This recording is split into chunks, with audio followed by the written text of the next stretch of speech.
রাতে স্বামীর সঙ্গে ঝগড়া করে কিছু না খেয়ে ঘুমিয়েছিলাম। সকালবেলা আবারও ঝগড়া হয়। এক পর্যায়ে সে আমাকে একটা থাপ্পড় মেরে বসে। আমি চুপচাপ অফিসে চলে যাই। 4 বছরের সংসার জীবনে এরকম কষ্ট আমার কখনো হয়নি। বাবা মায়ের পছন্দের ছেলেকে বিয়ে করেছি। স্বামী হিসেবে তিনি যথেষ্ট ভালো ছিলেন। অফিসে এসে আমি কোনো কাজেই প্রতি মনোযোগ দিতে পারছিলাম না। তাজুলের মুখে রাতে অমন বিশ্রী কথাবার্তা শুনে আমি বাকরুদ্ধ। তাছাড়া সে আমার গায়ে হাত তুলবে এটা আমার কল্পনাই ছিল না। দুপুর পর্যন্ত শুধু ভাবনাতেই কেটে গেল। অফিসের ক্যান্টিনে খেয়ে নিলাম। বেশ কিছু অভিজ্ঞতা এই প্রথমবার হচ্ছে। স্বামীর হাতে প্রথম চড় ছাড়া, রাগ করে খাওয়া বন্ধ করা, সকালে উঠে রান্না না করা, অফিসে খাবার না নিয়ে আসা। দুপুর 2:40 রিসেপশনের ডেস্ক থেকে অফিসে কল দিয়ে বলল, আপা আপনার সঙ্গে এক ভদ্রলোক দেখা করতে এসেছেন। রিসেপশনে বলা সেই ভদ্রলোক তাজুল ছাড়া আর কেউ নয়। তাজুল আমার অফিসে কোনোদিন আসেনি। তার এই অফিসে আসাটাও আজ প্রথমবারের ঘটনা ঘটার রেকর্ড হয়ে যাচ্ছে। তাজুল আমার রুমের মধ্যে এলো। তাকে দেখে অবাক না হয়ে পারলাম না। ঘেমে জবজবে শরীর, চেহারার মধ্যে মারাত্মক চিন্তার ছাপ স্পষ্ট। ঝগড়ার কারণে অনুতপ্ত হয়ে এরকম করার কথা না। তার মনে অন্য কিছু ঘটনা আছে। কিন্তু সেটা কি হতে পারে? কি এমন হতে পারে যার কারণে এতটা চিন্তাগ্রস্ত মনে হচ্ছে? বললাম, কি হয়েছে, এভাবে ঘামছো কেন? আর তুমি এ সময় আমার অফিসে না গিয়ে এখানে কি করো? একটা সর্বনাশ হয়ে গেছে মিতু। কি হয়েছে? রাতে আর সকালে সব কিছু ভুলে আমি তাজুলের দিকে স্বাভাবিকভাবে তাকিয়ে রইলাম। আমার হাত পা ঠান্ডা হয়ে গেছে। বিশ্বাস করো, আমার কোনো দোষ নাই। আমি কিছু করিনি। ভালো করে বলো, কি হয়েছে? তুমি কি রাতের ঘটনা নিয়ে কথা বলতে এসেছো? যদি তাই হয় তাহলে এসব নিয়ে আমরা বাসায় গিয়ে কথা বলতে পারবো। না, রাতের বিষয়ে কিছু না। তাহলে কি হয়েছে ভালো করে বলো। আমি লাঞ্চ করতে বাসায় গেছিলাম। আমাদের বাসা থেকে মাত্র 10 মিনিটের মধ্যে হেঁটে হেঁটে তাজুলের অফিসে যাওয়া যায়। আমার সেক্টরের বাইরে, তবে ওর অফিস সেক্টরের মধ্যে। বাসা থেকে বের হয়ে রেল লাইন পার হলে ওর অফিস। যখন আমি চাকরি করতাম না, তখন নিজের অফিসের কাছেই বাসা নিয়েছিল তাজুল। বছরখানেক আগে আমি যখন চাকরি নিলাম, তখন দেখা গেল আমার অফিস দূরে, কিন্তু সুবিধা হচ্ছে অফিসের গাড়ি আছে, তাই আমার যাতায়াতের অসুবিধা হবে না মোটেও। সুতরাং বাসা আর পরিবর্তন করা হয়নি। প্রতিদিন আমি বাসা থেকে দুপুরের খাবার নিয়ে আসি, কিন্তু তাজুল লাঞ্চ টাইমে বাসায় গিয়ে যায়। বললাম, আমি তো সকালে রান্না করিনি, তাহলে বাসায় গেলে কেন জানতে পারি? তোমার মোবাইল আজকে বাসায় রেখে এসেছো তাই না? হ্যাঁ। কি হয়েছে সেটা বলো না। 12টার দিকে আফরিন আমার কাছে কল করেছিল। আমি চমকে গেলাম। আফরিন মাত্র 2 দিন আগে আমাদের বাসায় এসেছিল। আফরিন আমার ছোট বোন, আমার চেয়ে 3 বছরের ছোট, আর ওর এখনো বিয়ে হয়নি। মাঝে মাঝে সে চলে আসে আমাদের কাছে, কিন্তু তাই বলে সপ্তাহের মধ্যে 2বার চলে আসবে ভাবিনি। কারণ কি? বললাম, আফরিন কল দিয়ে কি বলেছে? আমাকে বললো যে দুলাভাই আপাতত কল রিসিভ করে না, আমি তো আপনাদের বাসার সামনে দাঁড়িয়ে আছি। আমরা থাকি উত্তরায়, আমার বাবা মা সবাই মিলে থাকে ধানমন্ডি। যেহেতু আফরিন এভাবে হুট করে কখনো আসে না, তাই সন্দেহ হচ্ছে তাজুল হয়তো কল দিয়ে ওকে আসতে বলেছে। নিশ্চয় আমার উপর রাগের কথা বলে ওকে নিয়ে এসেছে ওকালতি করতে।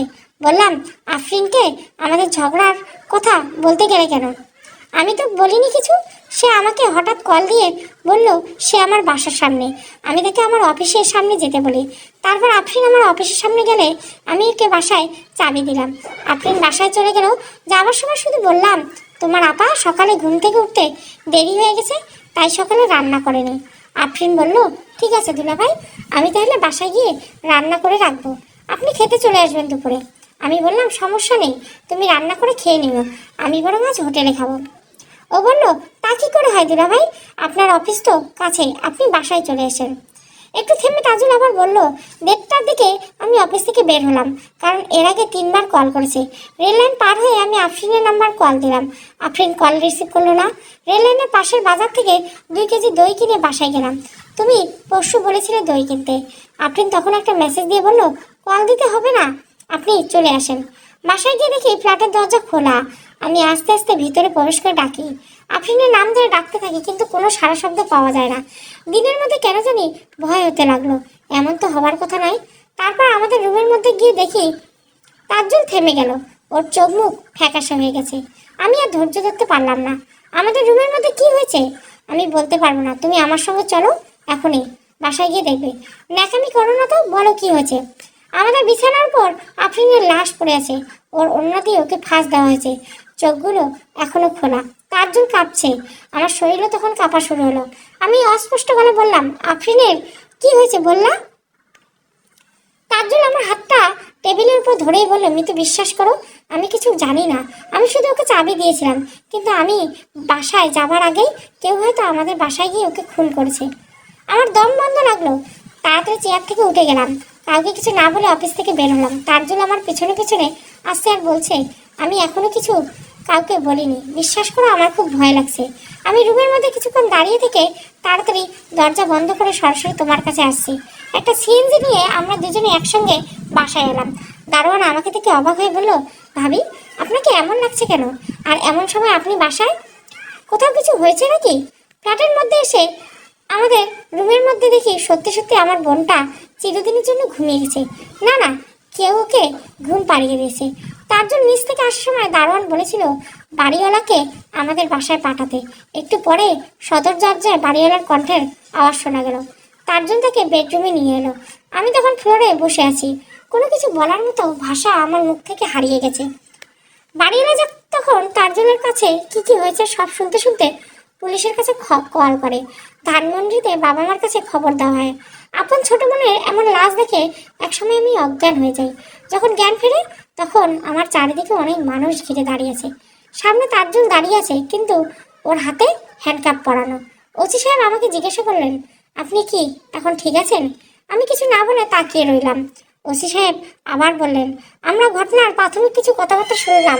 বাসার দারোয়ানের বর্ণনা আর ফ্ল্যাটের পরিস্থিতি দেখে আপাতত আপনার স্বামীকে আমরা সন্দেহ করছি। আপনার বোনের লাশ পোস্টমর্টম করতে পাঠানো হয়েছে। আপনার স্বামীর সঙ্গে কখন দেখা হয়েছে আর সে আপনার কাছে কি বলেছে সেগুলো একটু বলবেন? আর আপনার সন্দেহের তালিকায় আর কেউ আছে নাকি? থাকলে বলেন। আমি তার্জুলের দিকে তাকিয়ে আছি।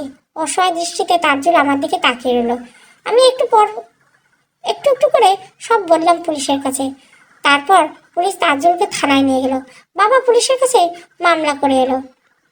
খালি কফির মগটা হাতে নিয়ে সাজু ভাই বসে আছে।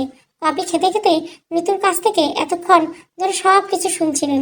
গতকালের খুনের ঘটনা প্রথমে সাজু গিয়েছিল থানায়, তারপর গিয়ে সে তার্জুলের অফিসে, সেখান থেকে মৃত্যুর অফিসে গিয়ে তারপর বাসায় এসেছে।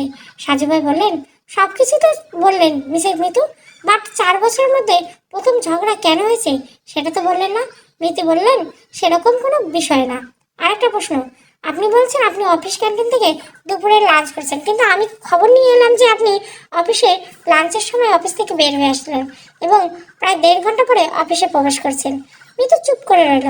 সাজু বলল, কোথায় ছিলেন সত্যি করে ভাবুন, আমি বরং ততক্ষণে রান্নাঘরে গিয়ে ঘুরে আসি। আপনার বোন গতকাল কি রান্না করেছে সেটা তো দেখার দরকার, তাই না? রান্না করতে পেরেছে নাকি তার আগেই খুন হয়েছে, বরং সেটা দেখে আসি। মৃত্যু অবাক হয়ে তাকিয়ে রইল। সাজু তার সেই চিরচেনা গম্ভীরতার মধ্যে ঠোঁটের আগায় হাসি দিয়ে রান্নাঘরে গেলেন।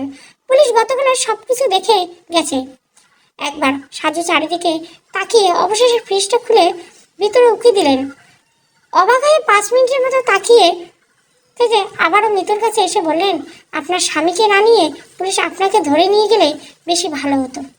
মৃত্যু বলল, আমাকে পুলিশ ধরবে কেন? আমি তো কিছু করিনি, সবকিছু আমার অগোচরে হয়েছে। সাজু ভাই বললেন, এবার বলেন লাঞ্চ টাইমে আপনি কোথায় ছিলেন? অফিস থেকে আপনি 12:35 বের হয়েছেন আর অফিসে প্রবেশ করছেন 2:04। এটা আপনাদের অফিসের গেটের সিসি ক্যামেরায় ধরাকৃত তত্ত্ব। মৃত্যু মাথা নিচু করে বসে রইলেন। সাজু ঘরের মধ্যে চারিদিকে তাকাচ্ছেন। মৃত্যুর মা বাবা, একজন মামা, আরো 4-5 জন উপস্থিত এখানে। সকলে চুপচাপ, তবে মৃত্যুর কাছ থেকে উত্তর শোনার অপেক্ষা করছেন।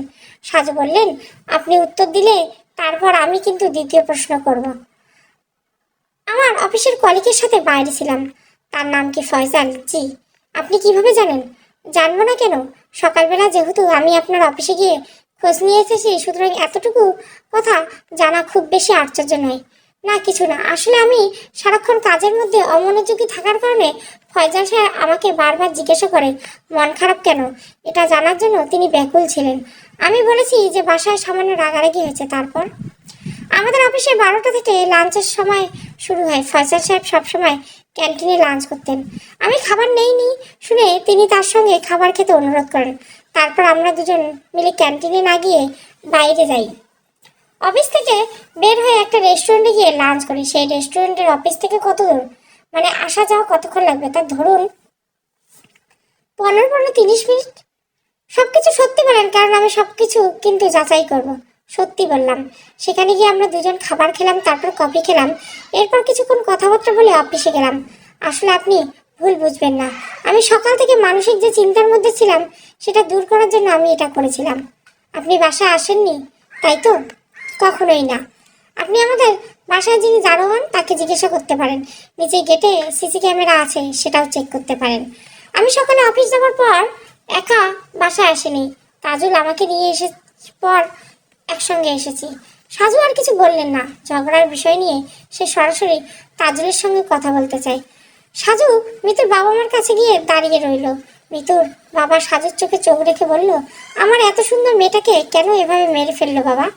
আঙ্কেল, আমি একটু আপনাদের দুজনের সঙ্গে আলাদা করে কথা বলতে চাই। আপনারা কি দুজন মিলে পাশের রুমে আসবেন? ঠিক আছে বাবা। এই রুমটায় শুধু একটা খাট আছে। আফরিন বা যে কোনো আত্মীয় স্বজন বেড়াতে এলে সম্ভবত এই রুমে থাকতেন, সাজু ভাই বললেন।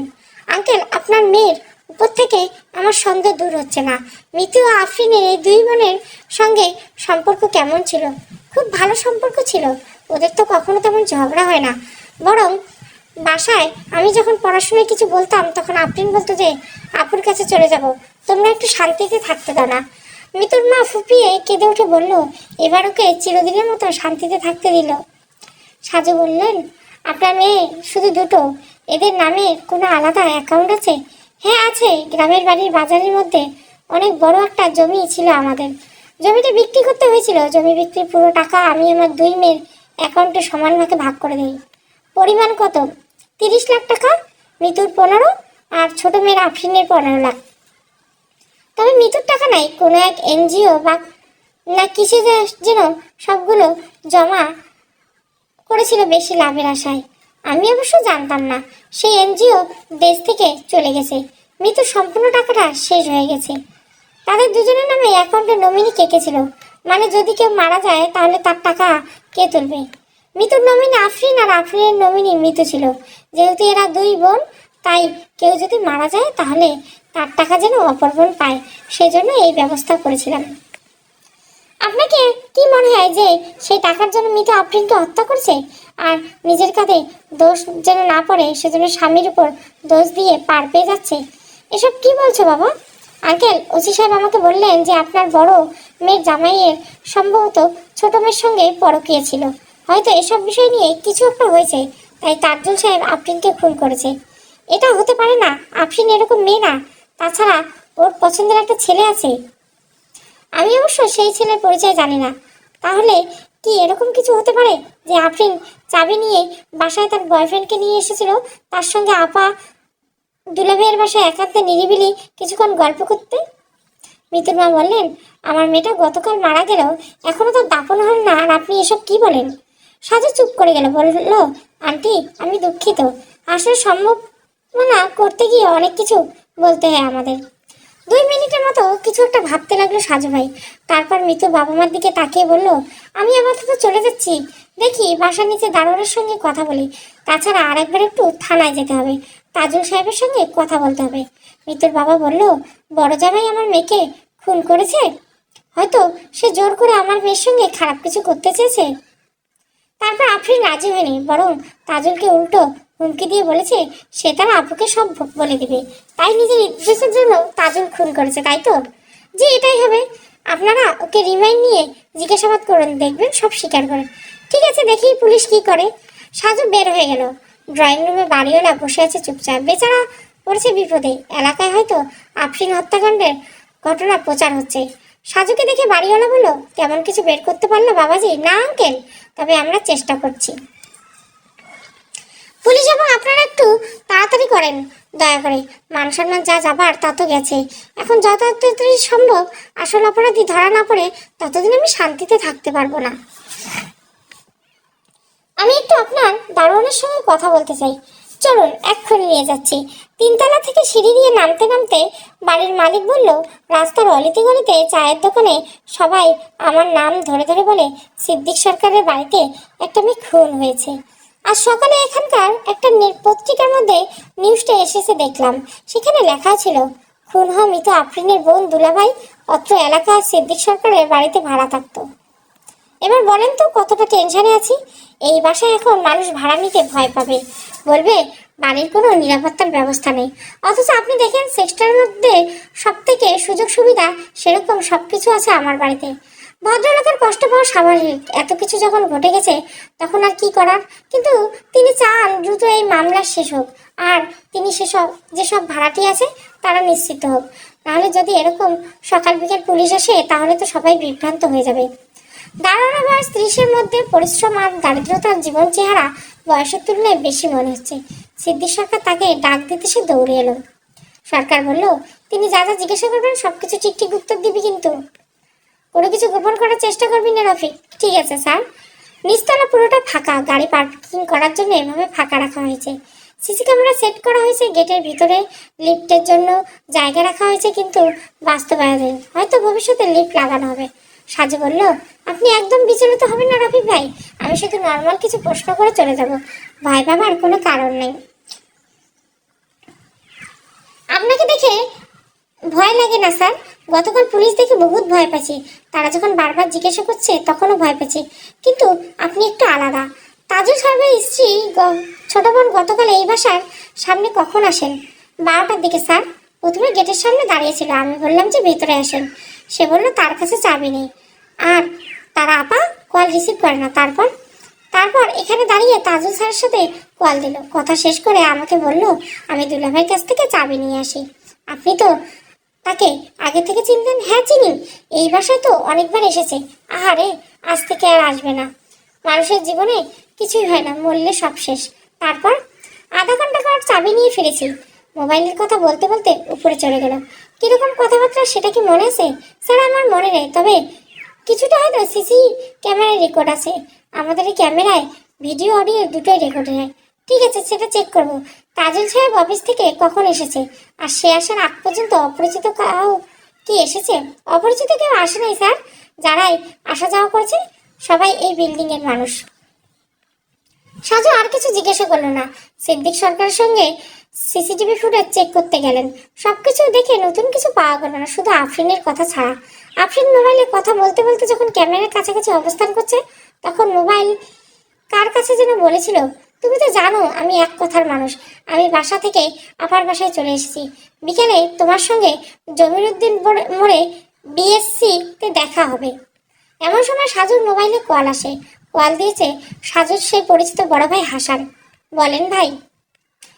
সাজু, আমি তো তোমাকে কথা মতো পোস্টমর্টম করা সেই ডাক্তারের কাছে কল দিয়েছিলাম, কিন্তু তার এক কথা শুনে আমি বেশ চিন্তিত। কি কথা? আফরিন তো অবিবাহিত, তাই না? জি। তার এখনো বিয়ে হয়নি। গতকাল আফরিন মারা যাওয়ার আগে সে সহবাস করেছে। মানে ধর্ষণ? ধর্ষণ নাকি স্বেচ্ছায় যৌন মিলন সেটা তো জানি না, তবে আমার মনে হচ্ছে আফরিনের সম্মতিতে ঘটনাটা ঘটেছে। কারণ তোমার কাছে গতকাল রাতে আফরিনের লাশের এবং রুমের যেসব ছবি দেখেছি সেগুলো দেখে কিন্তু মনে হচ্ছে না যে তাকে জোর করা হয়েছে। যদি এমন হয় যে তাকে অজ্ঞান করা হয়েছে। একটা কথা বলি সাজু। বলেন ভাই। তুমি মেয়েটা দুলাভাইকে ভালো করে জিজ্ঞাসা করো, সে নিশ্চয়ই কিছু লুকাচ্ছে। এছাড়া কিন্তু আর কোনো রাস্তা পাচ্ছি না। সন্দেহের তীর সবটাই ওই লোকটার উপর। তোমার মতো আফরিনের বোন মৃত্যু অপরাধী হতে পারে, কিন্তু আমি এখানে মৃত্যুকে সন্দেহ করার কোনো পথ খুঁজে পাচ্ছি না। ঠিক আছে ভাই, তাহলে আমি থানায় গিয়ে তাজুল সাহেবের সাথে ভালোভাবে কথা বলি। আচ্ছা যাও, বাসায় কাজ শেষ করে তাড়াতাড়ি বাসায় এসো। যদি কাজ শেষ না হয় তাহলে এক ফাঁকে এসে খেয়ে যাও। তোমার ভাবি তো শুধু বারবার বকা দিচ্ছে আমাকে। ঠিক আছে ভাই। আর ওই ডাক্তারের কাছ থেকে এরকম একটা খবর বের করে দেওয়ার জন্য মেলা মেলা ধন্যবাদ আপনাকে। হাসান সাহেবের সাথে কথা বলার সময় সাজুর নাম্বারে 2-1 নাম্বার দিয়ে কল এসেছে। সাজু হাসান সাহেবের সঙ্গে কথা শেষ করে সেই নাম্বারে কল ব্যাক করলো। অপর প্রান্ত থেকে একটা ছেলে বলল, সাজু ভাই বলছেন? হ্যাঁ বলছে। আপনি কে? আফরিন খুনের মামলা নিয়ে এত জলঘোলা করার জন্য কেন এসেছেন? পুলিশ তার দুলাভাইকে গ্রেপ্তার করেছে। সকল তদন্ত পুলিশের উপর ছেড়ে দিন না। শুধু শুধু নিজের বিপদ জমের কাছ থেকে ডেকে আনবেন না। আপনার পরিচয়? পুলিশ যাকে ধরে নিয়ে গেছে তাকেই নিয়ে তাদের খেলা খেলতে দিন, আপনাকে সামান্য সাবধান করে দিলাম। সাজু বলল, আপনার কণ্ঠটা পরিচিত মনে হচ্ছে। আচ্ছা, আপনি কি মিতুর কলিগ ফয়সাল সাহেব, যার সঙ্গে সকালবেলা মিতুর অফিসে গিয়ে কথা হয়েছিল? ফয়সালকে? আমি তো কোনো ফয়সালকে চিনি না গোয়েন্দা সাহেব, কিন্তু আপনাকে আমি খুব ভালো করে চিনি। চিনতাম না বলে চিনিয়ে নিয়েছি, তাই ভালো করে বলছি যে পুলিশের কাজ পুলিশকে করতে দিন। আপনি উত্তরা থেকে চলে যান। গাড়ি ভাড়া কি আপনি দিবেন? কিসের গাড়ি ভাড়া?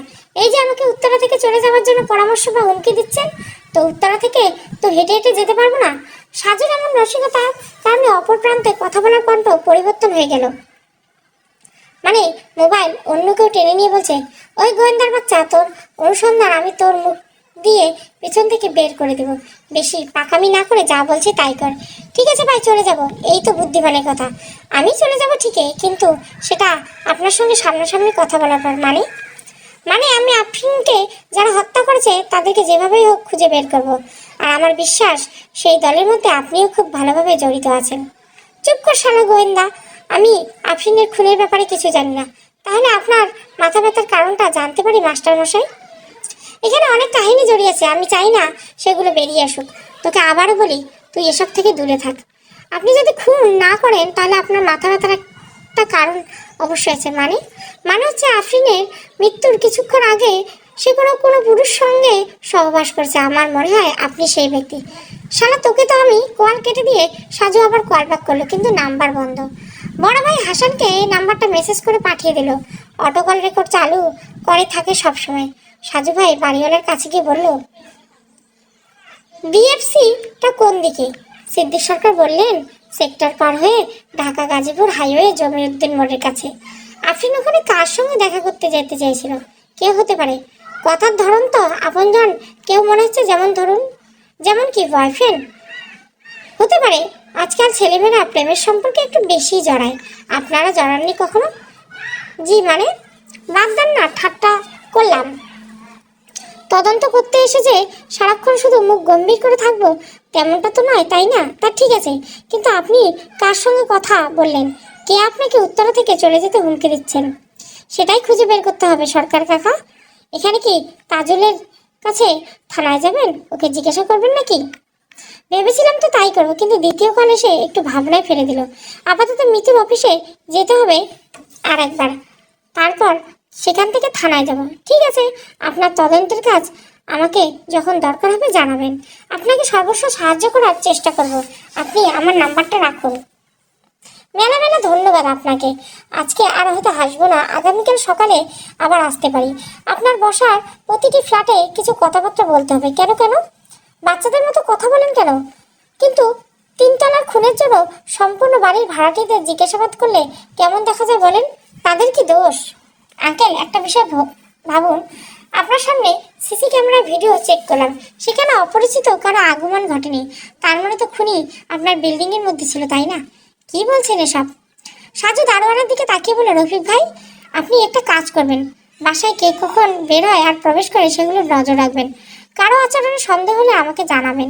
কেউ যদি বাসা থেকে গ্রামের বাড়ি বা ঢাকা ছেড়ে কোথাও যায় সেটাও জানাবেন। সাজু স্যার, গতকাল রাতে তো একজন গ্রামের বাড়িতে যাবে বলে চলে গেছেন। কে সে? তামান্না ম্যাডাম। সে কোথায় থাকে? তিনতলা তাজুল স্যারের পাশের ফ্ল্যাটে থাকতো 3A। সেখানে কে কে থাকতো? এনারা দুই বান্ধবী। কতদিন ধরে ভাড়া আছেন তারা? 3 মাসের মতো। তারা কি পড়াশোনা করে নাকি কোথাও চাকরি করে? সিদ্দিক সরকার বলল, দুজনে চাকরি করতো বনানীতে। আমার এক বন্ধুর পরিচিত, তাই এদের থাকতে দিয়েছিলাম। তামান্না যদি গ্রামের বাড়িতে গিয়ে থাকে তাহলে তার বান্ধবী নিশ্চয় বাসা আছে। না, নেই। সে অফিসের কাছে সিলেট গেছে, আজকে সন্ধ্যাবেলা আসার কথা। তামান্না ম্যাম গতকাল বলে গেছেন, বললেন দারোয়ান। ঠিক আছে, আপনি আমার নাম্বারটা রাখুন। আমি মিতুর অফিস থেকে বের হয়ে থানায় গিয়ে সব কাজ শেষ করে রাতে আবার আসবো। আচ্ছা ঠিক আছে। যেহেতু তামান্নার বান্ধবী বাসায় ছিল না গতকাল দুপুরের ঘটনার সময়, কি তামান্না বাসায় ছিল? হ্যাঁ, বাসায় ছিল। বাড়ির মালিক সিদ্দিক সরকারের দিকে তাকিয়ে সাজু বলল, আপনার কাছে নিশ্চয় তামান্না মেয়েটার নাম্বার আছে? তা তো আছে। বলেন সিদ্দিক সরকার, নাম্বারটা আমাকে দিন। নিতান্ত অনিচ্ছায় নাম্বারটা দিলেন তিনি। সাজু সেই নাম্বারে কল দিয়ে পরপর 2 বার, কিন্তু কেউ রিসিভ করলো না। সাজু আর কিছু বললেন না, আদনানকে সঙ্গে নিয়ে বের হয়ে গেলেন। আদনান বাইক চালাচ্ছে, সাজু বিড়বিড় করে মুখ নাড়াচ্ছে। আফরিনের মোবাইল গতকাল পাওয়া যায়নি, খুনি তার মোবাইল সঙ্গে করে নিয়ে আসে। কথা হচ্ছে তাজুল যদি কল রিসিভ না করে মেসেজ করা হয় তাহলে সেটা কে করেছে আর কখন করেছে সেটাও দেখা দরকার। তাজুলের মোবাইল থানায় পুলিশের কাছে জমা আছে, সেখানে মেসেজ টাইম চেক করলে হয়তো জানা যাবে। কিন্তু কে এই তামান্না? মৃত্যুর অফিস উত্তরায় 13 নম্বর সেক্টরে। অফিসে গিয়ে সাজু সরাসরি ফয়সাল সাহেবের সঙ্গে কথা বলতে গেলেন। ফয়সাল সাহেব সাজুকে দেখে একটু খুশি হননি, সেটা তার চেহারায় দিকে তাকিয়ে স্পষ্ট বোঝা যাচ্ছে। সাজু বললেন, কাজের কি খুব চাপ নাকি? ফয়সাল সাহেব মুখের অন্ধকার বজায় রেখে বললেন, কোম্পানিতে চাকরিতে সারা জীবন চাপ বেশিই থাকে, এটা নতুন কিছু নয়। তবু আজ একটু বেশি হবার কথা, যেহেতু মৃত্যু ম্যাডাম নেই তাই দুজনে কাজ একার পক্ষে শেষ করতে হচ্ছে। তা ঠিক বলছেন। যাই হোক, আপনি আমার কাছে কেন এসেছেন? মৃত ছোট বোন হত্যার বিষয়ে কিছু জিজ্ঞাসা করতে এসেছি। সকালবেলা তো এক গাদা প্রশ্ন করে গেলেন। খুন হয়েছে বাসায়, সেখানে তদন্ত করেন। অফিসে তো খুন হয়নি যে বারবার অফিসে আসবেন। দিনের মধ্যে 14 বার অফিসে এলে কেমন দেখা যায় বলেন তো? আপনি কি বিরক্ত হচ্ছেন নাকি কোনো কিছু গোপন করার জন্য আমাকে এড়িয়ে যেতে চাইছেন? বিরক্ত হচ্ছি, এটা ঠিক কথা, কিন্তু এই হত্যার বিষয়ে আমি তেমন কিছু জানি না, লুকানোর চেষ্টা করব। আপনি কি সকাল থেকে অফিসের মধ্যেই ছিলেন নাকি বাইরে গিয়েছিলেন? লাঞ্চ করতে গিয়েছিলাম। কখন গিয়েছেন আর কোথায় কখন ফিরেছেন?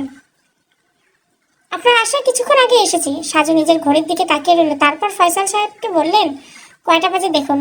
ফয়সাল টেবিলের উপর রাখা তার নিজের মোবাইল দেখে বললেন, 3:25। তাহলে তো আমার আর আপনার ঘড়ির টাইম ঠিকই আছে। তো কি হয়েছে? গতকাল ম্যাডাম মৃত্যুর সঙ্গে 12:30টার দিকে লাঞ্চ করতে গেলেন আর 2টার দিকে ফিরলেন, কিন্তু আজ 3টে পর্যন্ত বাইরে কি করছেন? যেহেতু আপনার অফিসে কাজের চাপ বেশি তাই এতক্ষণ তো বাইরে থাকার কথা না? সকাল থেকে শরীরটা ভালো ছিল না তাই ঠিক সময়ে লাঞ্চ করিনি। তাছাড়া কিছু কাজ ছিল, সেগুলো শেষ করা হয়েছে। 2টোর দিকে বেরিয়েছি। আর বাইরে গিয়ে আমার কাছে কল দিয়ে এই উত্তরা থেকে চলে যেতে হুমকি করেছেন, তাই তো ফয়সাল সাহেব? আশ্চর্য, আমি কেন আপনাকে উত্তরা থেকে চলে যেতে বলবো? উত্তরা কি আমার বাবার সম্পত্তি? দেখুন ফয়সাল সাহেব, আমি একটা বিষয় কিন্তু বুঝতে পারছি, আপনি শুধু শুধু রাগ কেন করছেন?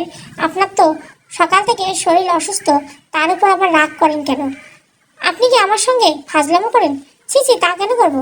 এসির মধ্যে বসেও আপনার কপাল নাক জবজবে ঘেমে আছে, মনে হচ্ছে আপনার শরীর সত্যি ভালো নেই। একটা কথা আপনাকে বলি। অবশ্যই বলুন। মিতু ম্যাডামের বোন যখন খুন হয়েছে তখন কিন্তু আমি অফিসেই ছিলাম, সুতরাং আমার কাছে এসে বারবার নিজের সময় নষ্ট করবেন না প্লিজ, কারণ আমি কিছু জানি না। সাজু পকেটে মোবাইল বের করলো। মোবাইল বের করে দেখলো বাড়িওয়ালার কাছ থেকে আনা তামান্নার সেই নাম্বার দিয়ে কল এসেছে। সাজু সঙ্গে সঙ্গে রিসিভ করলো। মেয়েটা বললো, আসসালামু আলাইকুম। ওয়ালাইকুম সালাম। আমি কি তামান্নার সঙ্গে কথা বলছি? হ্যাঁ, আমি তামান্না বলছি। কিন্তু আপনি? আমাকে আপনি চিনবেন না। ঢাকায় আপনি যে বাসায় থাকেন সেই বাসার আপনার পাশের ফ্ল্যাটে গতকাল একটা মেয়ে খুন হয়েছে। আশা এই ঘটনা আপনার অজানা নয়। হ্যাঁ জানি, আফরিন ও মিতু আপুর সঙ্গে আমার পরিচয় ছিল। আমি প্রায় তাদের বাসা যাতায়াত করতাম। গতকাল আফরিন খুন হয়েছে 12:30 থেকে 2টার মধ্যে। আর দারোয়ান রফিকের কাছে শুনলাম আপনি তখন বাসায় ছিলেন। হ্যাঁ ছিলাম, কারণ রাতে আমার গ্রামের বাড়িতে রওনা দেওয়ার কথা ছিল। তাছাড়া আমি ছুটি নিয়েছিলাম আগের দিনে। তাহলে গতকাল আফরিন বাসায় গিয়ে আপনার সঙ্গে কি দেখা হয়েছে তার? না, হয়নি। আমি জানতাম না আফরিন বাসায় এসেছে। তাছাড়া মাত্র 2 দিন আগে তো এসেছিল। গতকাল কখন এসেছে আমি জানি না। বিকেল 3:30টার দিকে পুলিশ বাসায় আসে। আফরিনের পার্সোনাল কোনো বিষয়ে আমার জানা আছে কি? আফরিন আমাদের বাড়িওয়ালার ছেলের সঙ্গে রিলেশনে ছিল। সম্ভবত ওর বোন মিতু আপু সেটা জানতেন। কি বললেন? জি ঠিক বলছি। মিতু আপু তো যে অফিসে চাকরি করে সেই অফিসের ফয়সাল সাহেব আমাদের বাড়িওয়ালার ছেলের বন্ধু। বাড়িওয়ালার ছেলের রেফারেন্সে মিতু আপুর চাকরি হয়েছে। বাড়িওয়ালার ছেলের রেফারেন্সে মিতুর চাকরি হয়েছে। ওনার নাম সজল সরকার। তিনি তার বন্ধুকে বলে মিতু আপুর জন্য একটা চাকরি জোগাড় করে দিয়েছেন। আপনি যা যা বলছেন সব কিছু কি তাদের কাছ থেকে জেনে বলছেন? তাছাড়া কিভাবে জানবো বলেন? আপনি শুরুতেই জিজ্ঞাসা করছেন আমি কে, কিন্তু আপনার পরিচয় দেন নাই। তবুও সব খুলে বলে দিলাম। আপনি সাজু ভাই, তাই না? হ্যাঁ। তার মানে আপনি জানতেন? জি। আপনি যখন কল করেছেন তখন আমি মোবাইল আমার কাছেই ছিলাম না। আমি কল করার 5 মিনিট পরে বাড়িওয়ালার আঙ্কেল কল করেছেন। কি বললেন তিনি? তার কল রিসিভ করতে পারেনি। আপনাকে কল করার আগে মাকে কল দিলাম। তিনি আমার কাছ থেকে আফরিনের হত্যার ঘটনায় কেউ একজন আমার নাম্বার নিয়েছে। আপনি ঢাকা ঢাকায় কবে আসবেন? 3 দিনের ছুটি ছিল, আজকে দ্বিতীয় দিন। আগামীকাল রাতে ট্রেনে রওনা দেব। আসলে আমার বাবা খুব অসুস্থ, তাই বাড়ি আসাটা জরুরি। সজল সাহেবের সঙ্গে আফরিনের সম্পর্কটা কতদূর মজবুত ছিল? যেহেতু 2 দিন আগে আফরিন এখানে এসেছিল, তখন সে সজলের বিষয়ে কিছু বলছেন? একটু সমস্যা ছিল। আঙ্কেলের কাছে সজল ভাই সব বলেছিল। আঙ্কেল মানতে রাজি হচ্ছিল না। আপনার সঙ্গে আমরা সামনাসামনি দেখা করে কথা বলাটা খুব জরুরি। তাহলে পরশু কথা হবে যদি বেঁচে থাকি। এর আগে যদি প্রয়োজন পড়ে তাহলে আমি আপনাকে কল করব। আশা করি বিরক্ত হবেন না। না না, সমস্যা নেই, যে কোনো সময় কল দেবেন। আপনার বান্ধবীর নাম কি, যিনি আপনার সঙ্গে থাকেন? সম্ভবত তিনি সিলেটে অফিসিয়াল কাজে গেছেন। ওর নাম শাহানা। ও অলরেডি রওনা দিয়েছে। আমার সঙ্গে কথা হয়েছে। আপনি ওর সঙ্গে কথা বলতে চাইলে সন্ধ্যাবেলা গেলে পাবেন। অসংখ্য ধন্যবাদ আপনাকে। ধন্যবাদ আপনাকে দেওয়া উচিত। এরকম ফুলের মতো একটা মেয়ের যারা হত্যা করেছে তাদের খুঁজে বের করার দায়িত্ব নিয়েছেন, তাই আপনার প্রতি বিনম্র শ্রদ্ধা রইল সাজু ভাই। রাখি তাহলে। আর আসসালামু আলাইকুম। কল কেটে দিয়ে সাজু স্থির হয়ে ফয়সালের দিকে তাকিয়ে রইল। ফয়সাল এতক্ষণ সাজু ও তামান্নার কথোপকথন শুনে স্তব্ধ হয়ে গেছে। আগের সেই বিরক্তির চিহ্ন তার মুখে নেই, বরং সেখানে ঠাঁই মিলছে হতাশা আর অসহায়। সাজু বলল, সবাই তো শুনলেন তাই না? জি। তাহলে যতটুকু জানেন সবটুকুই বলুন, নাহলে শুধু শুধু নিজেই বিপদে পড়বেন। আমি কিছু করিনি। আমি কিছু জানি যে আপনি সরাসরি কিছু করেননি। যেহেতু সেই মুহূর্তে আপনি মৃত্যুর সঙ্গে ছিলেন, তাই আপনার জড়িত থাকাটা অযৌক্তিক। আমি জানতে চাই সজল ও আপনার বিষয়ে। সজল সরকারের সঙ্গে আফরিন ও তার বোনের পরিচয় সম্পর্ক তেমন কিছু জানি না। যতটুকু জানি ততটুকুই বলেন। অন্তত আপনার সম্মান ও জেলে যাওয়ার পরিস্থিতি থেকে বাঁচার সম্ভাবনা রয়েছে। কিন্তু চলবে। বিশ্বাস অবিশ্বাস প্রথম পর্ব ভালো লাগলে অবশ্যই লাইক, শেয়ার এবং সাবস্ক্রাইব করবেন। Thank you for watching.